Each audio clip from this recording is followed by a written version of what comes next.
prise de conscience, mais j'allais dire passage à l'acte, puisque la communauté musulmane s'organise.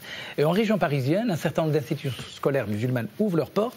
L'exemple de Mantes-la-Jolie, de l'école Eva de Vitré, cette école qui nous a ouvert ses portes. Voici donc les images que notre équipe a apportées. Depuis 2 ans, l'enseignement privé s'est enrichi d'une nouvelle école à Mantes-la-Jolie. Ce signe du drapeau de notre pays à l'entrée de l'école n'est pas du tout une posture stratégique, mais au contraire, il s'agit à terme de former des citoyens croyants, éclairés, vivants, contributeurs, qui participent également à la construction de notre société. Et notre école est aussi une école républicaine, au sens qu'elle fait l'apprentissage des valeurs qui nous sont communes, telles que la liberté, l'égalité, la fraternité. On peut lui rappeler à quoi ça sert. Les parents ont de plus en plus une forte demande pour inscrire leurs enfants dans des établissements privés.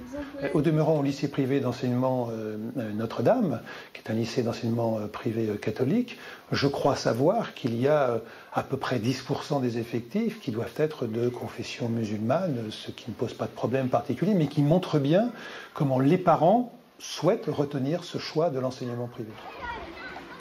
Le choix du nom de l'école, Eva de Vitré, symbolise notre enracinement dans le champ culturel de notre pays. Elle a également cheminé intellectuellement et spirituellement jusqu'à l'adhésion à l'islam, et elle reflète cette quête du savoir inhérent à tout croyant. Le matin, à 8h10, ils rentrent en classe. Une fois qu'ils sont rentrés en classe, c'est leur professeur d'éveil spirituel qui les accueille et ils ont 20 minutes avec cette professeure.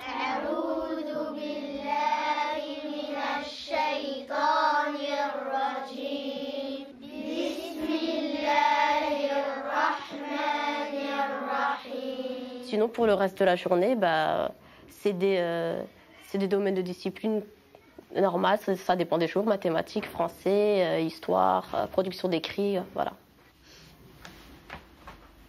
On sent que les élèves sont très à l'aise. Moi, j'ai une classe de 19 élèves, donc j'ai la chance d'être très proche d'eux. Et puis, on a les moments en demi-groupe, donc on est très proche de chacun d'eux.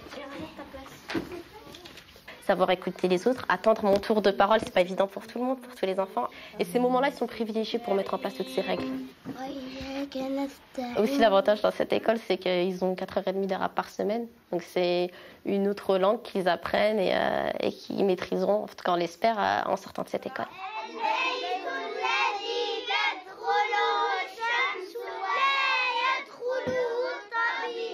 Le pôle pédagogique, c'est un groupe d'enseignants issus de l'éducation nationale qui sont bénévoles, qui accompagnent donc les enseignantes qui, elles, sont diplômées et rémunérées, mais également une orthophoniste et un spécialiste de la langue arabe.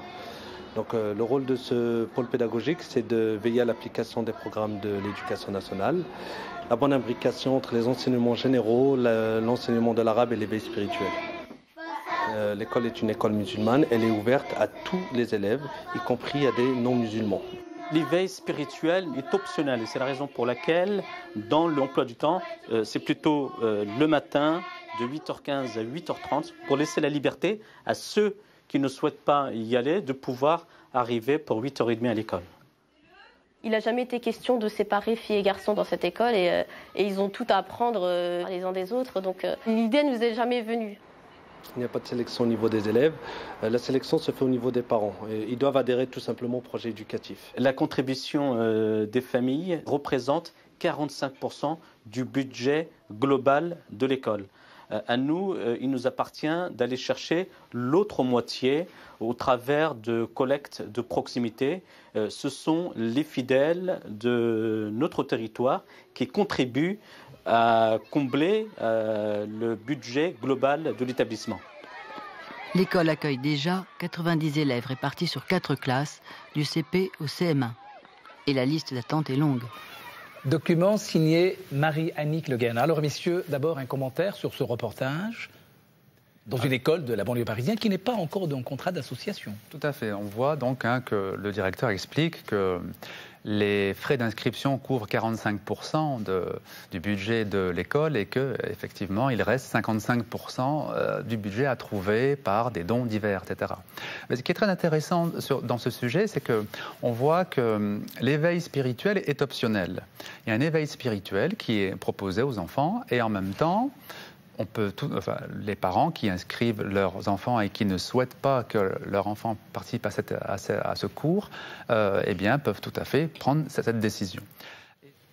Mais juste aussi pour revenir sur ce reportage, parce que j'ai trouvé intéressant aussi d'entendre le maire de Mantes-la-Jolie qui disait que les musulmans étaient aussi scolarisés dans d'autres établissements privés, qui n'ont pas nécessairement musulmans, mais catholiques aussi, pour montrer cet intérêt, ou peut-être cette recherche de la qualité du cadre pédagogique pour les enfants, et peut-être une vision de cette recherche du savoir, de cette recherche de la connaissance, peut-être qui est importante justement et qui doit être rappelée aussi.